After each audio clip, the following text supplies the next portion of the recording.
How's it going, YouTube? We are actually in a section of the food forest, or actually of the property, that you guys have never seen before. And it wasn't intentional. I just never had the opportunity to show you. There really wasn't much to show you. And the reason why is because it's a young seedling food forest. And what I wanted to do here was I took old garden beds. Basically, this is where we grew stuff for about 2 years, and actually grew some garlic, potatoes, and I had squash and corn. I had all kinds of stuff growing in here, and I've transitioned that into a young food forest. So once everything was done and we started kind of cleaning up the garden, that winter, actually that following spring, early spring, it was still cold and snowy, I started putting pits in the ground, peach pits. I started digging up stuff and transplanting a bunch of things. I've got 4 rows right here. Actually, it's kind of like 4, but one of them's big enough where I split it into 2. And I've got blackberries over here, black raspberries, and about 2.5 rows of wineberries, those Japanese wild invasive raspberries. But they're the best tasting, and I mean, I'm gonna show you right here. They're pretty vigorous, and right behind me, right here, is a big peach tree that actually started out in somebody else's in the ditch. It actually started out. It wasn't in someone's property, but I found a bunch of peaches growing, old peaches, along a country road, and it was actually in the ditch. Now, the reason I got this guy out of there was because the tree had been mowed down 4 or 5 times just by the bush hog, just by the, it growing literally right on the side of the road. And this was a little seedling that was right next to it.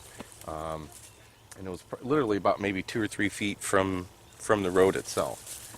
And there was nothing around, farm fields, not even farm fields, it was woods and stuff. It may have been an old homestead at one point, but most likely a squirrel planted that peach years and years and years ago, and it's just been constantly getting mowed back by the county, So I'm going to walk you guys around in here. That's just a few of the stuff, but I've got some other cool stuff I want to show you. And so this is a food forest, a young food forest that I've let go. This is what you'll see what'll happen if you just kind of let everything go and let the weeds grow up with it.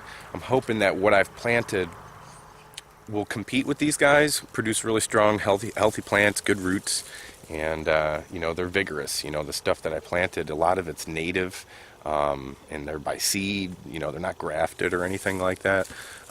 So they're pretty tough little suckers. But I've let this all grow up over the last couple years, and I mowed it all down that winter and planted a bunch of stuff. And I've just kind of only mowed the pathways. If you can see this pathway right here, I've only mowed the pathways, and let's go take a look at it.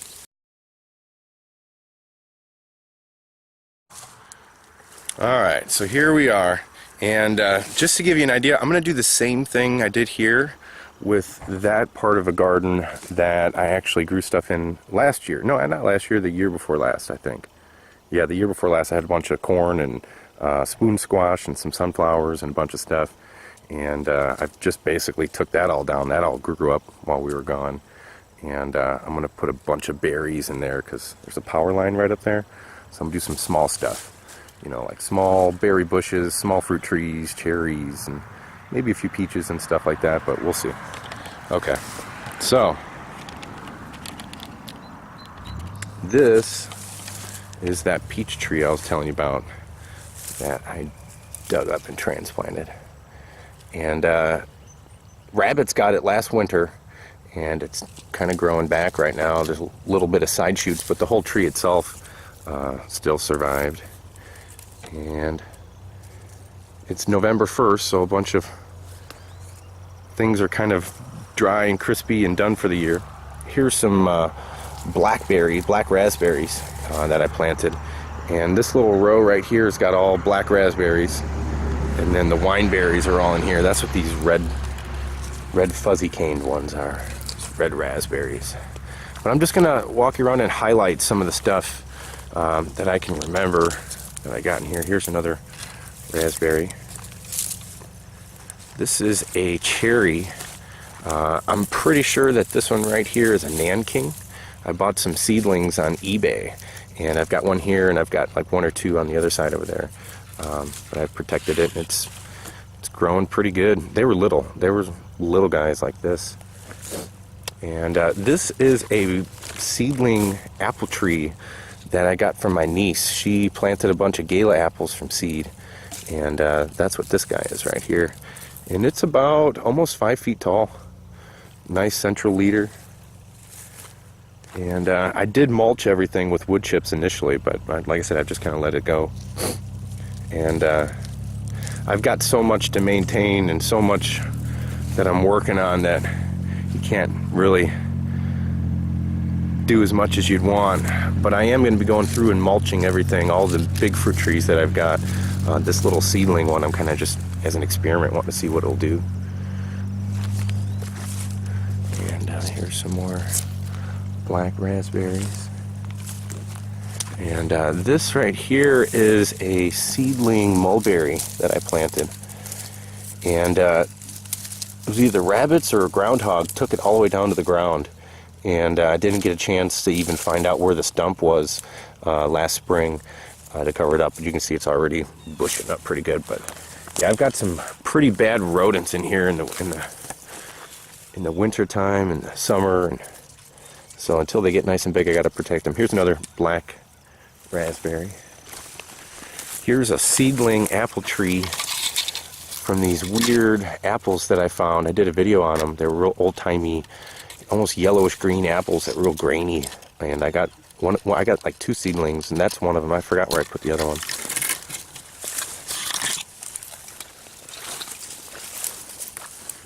All right, here's another one of the Nanking cherries, and looks like it did good this year. Nice bushy little tree.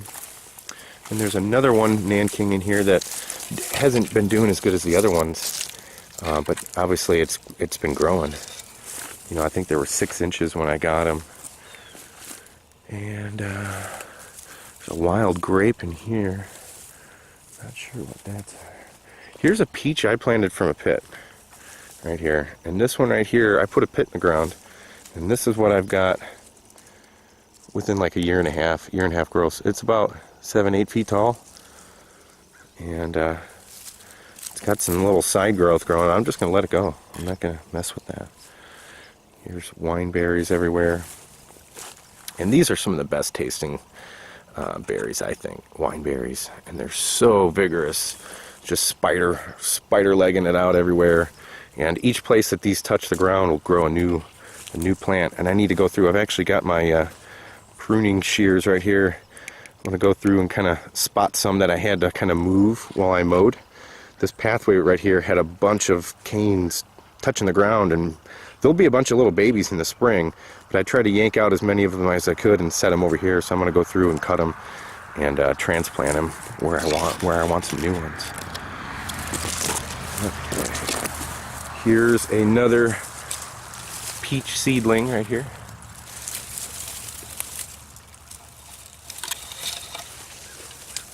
And then behind me, I've got some wild citrus. And these are those Poncirus trifoliata, the wild Japanese citrus. I just noticed James Prigioni's got one too. He kind of snuck that into one of his videos. If you haven't checked out James Prigioni's channel, it's the gardening channel with James Prigioni. I'll put a link actually in the description, but he's actually got one grown in New Jersey, which is pretty cool. And I thought I had 2 of these things. I thought I had 2 of them. I swear it was either over here or here we go. Okay. Got another one right there, another wild Japanese citrus, and then pretty sure that's a cherry. That's one of the cherries that I planted. Gosh, this one's doing the best. Holy smokes, look at this. Year and a half. And then I've got a wild cherry seedling that grew on its own, and I've left it. And it got pretty big. This thing got like 6 feet tall this year. But the thing I'm liking the most is the wild American plum, Prunus americana. I've got a disease around here that affects all basically cherries and peaches and apricots seem to be kind of resistant, but plums and cherries, man, you got to get the right variety, the right species. And these guys have little thorny, I mean, they're sharp. They'll poke your darn eye out. That's an eye popper right there. And look at that. Holy smokes. But man, they do good. They're actually some of the most productive. I want to do probably at least about 35 or 40 more spread out everywhere and kind of fill in some holes, because I think they'd be the perfect understory tree. And I think this is another black cherry I got. Another wild black cherry growing. I don't know. But I'm letting it go. And some more wine berries. Sorry if I'm spinning in circles and stuff, but so many little things to show. And then there's a Morris nigra, a black mulberry right here, a little dwarf black mulberry seedling that we planted. And the grass got 8 feet tall, and it's maybe could have got a little bit bigger and stuff, but they're doing good. They're having some healthy roots. I think maybe this year I'll kind of keep it lower and mulch it really heavy again and give it a good blanket this fall. But yeah, let me walk you through here. Got another peach seedling right here. And now this is the blackberries. These are the wild blackberries. I transplanted these from the other side of the property along the fence, and they're doing the best. Look at them. I mean, they've taken over this row right here. And then peach seedling, about 6 feet tall. I had to cage that one up. And then this is a spice bush, but I don't think it's grown. Oh yeah, there's little new growths right here. Oh yeah, look, see, there's even a leaf on it. So I put a spice bush I dug up and transplanted here. There's a couple in this row, and I noticed this one's got some new growth growing back. You know, there's always that little phase of, you know, transplanting things or moving things where you might have damaged the roots or anything like that, and they kind of maybe die back a little bit and then grow back from the roots. Here's another one of these wild American plums right here, and leaves are falling off as I'm touching it. It's been so cold. We've had frost consecutively for like the last couple weeks. But yeah, check that out. This thing here is about 7 feet tall. And yeah, that's pretty cool. So yeah, so this is a new young food forest, a seedling, somewhat natural food forest. You know, most of this stuff is native. And I've got some pawpaw seedlings and some sassafras over here. So that's it. The nice camera just died on me, so you can tell the volume kind of changed a little bit. It's a different camera. This is the wide angle camera. But yeah, that's pretty much it. And I started on it, like I said, about 1.5 years ago. And I know that the things are just going to get bigger and bigger and bigger. And if some little trees or some birds or something like that start popping up on their own, like native stuff, I'm just going to let it go and then maybe chop and drop it as it goes if it's kind of getting in the way of some of the fruit, you know, but at least it'll give shade and protection, you know, like the wild black cherries, which you can eat. And so yeah, I hope you guys enjoyed it, and thanks for watching. Y'all take care.